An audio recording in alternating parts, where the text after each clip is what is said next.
Sa pananampalatayang Kristiyano, ang Diyos ay tinuturing na ganap at perpekto, kaya't hindi siya nalulungkot sa paraang nararanasan ng tao. Ang doktrina ng blessedness of God ay nangangahulugan ng Diyos ay lubos na maligaya sa kanyang sarili at hindi naaapektuhan ng emosyon tulad ng lungkot sa parehong paraan na nararanasan ng tao. Ang Diyos ang pinagmulan ng tunay na kagalakan tulad ng sinasabi sa 1 Timoteo chapter 1, verse 11 na siya ay isang mapalad na Diyos, kaya't hindi siya nangangailangan ng anuman upang maging masaya. Dahil siya ay hindi nagbabago, hindi nagiging masaya o malungkot ang Diyos patay sa ating mga kilos. Sa halip, siya ay laging ganap sa kanyang kalikasan. Ang kanyang kasiyahan ay hindi limitado o nakadepende sa pangyayari sa mundo. Gayunpaman, bagamat hindi siya nalulungkot sa parehong paraan tulad ng tao, ipinapahayag ng Biblia na may damdamin siya tulad ng galit sa kasalanan at awa sa kanyang mga nilikha.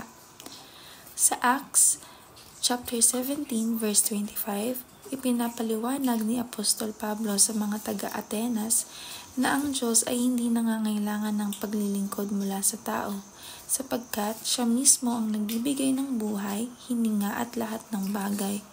Ipinapakita ng talatang ito na ang kasapatan ng Diyos na nangangahulugang hindi siya nakadepende sa sino man o anuman upang umiral ang maging ganap.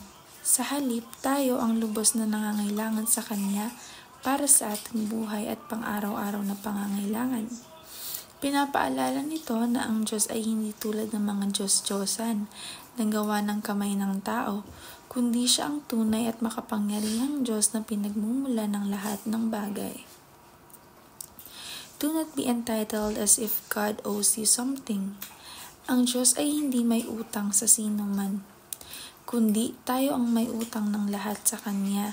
Ang buhay, hininga at bawat pagpapala na tinatanggap natin ay mula sa Kanyang biyaya at hindi dahil karapat-dapat tayo rito, kaya't hindi tayo dapat maging mayabang o mag-isip ng paraang may utang ng Diyos sa atin.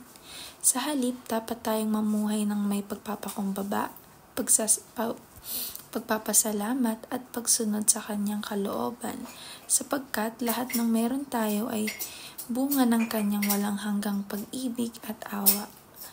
Mamuhay tayo ng may pagsamba at kagalakan sapagkat ito ang tunay na layunin natin bilang mga nilikha ng Diyos. Ang ating buhay ay dapat maging patotoo ng ating pananampalataya. Pinapahayag ang kanyang kabutihan, hindi lamang ang pananalangin at awit kundi sa ating araw-araw na kilos at pakikitungo sa iba.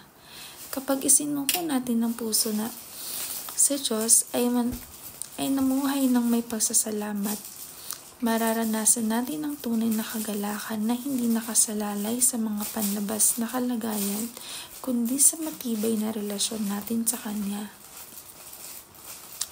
Magpasalamat tayo sa walang hanggang pagmamahal at biyaya ng Diyos sapagkat siya ay patuloy na nagbibigay sa atin ng mga pagpapala kahit na hindi natin ito karapat-dapat. Ang kanyang pag-ibig ay hindi natatangi at hindi nauubos, at ang kanyang biyaya ay laging sapat upang tayo ay mapatawad at mapalakas. Sa bawat araw, tandaan natin na ang lahat ng mabubuti ay magagandang bagay na ating tinatamasan sa kaloob ng Diyos. Kaya't nararapat lamang magpasalamat tayo at mamuhay ng may pagpapakumbaba, tapat at puno ng pasasalamat.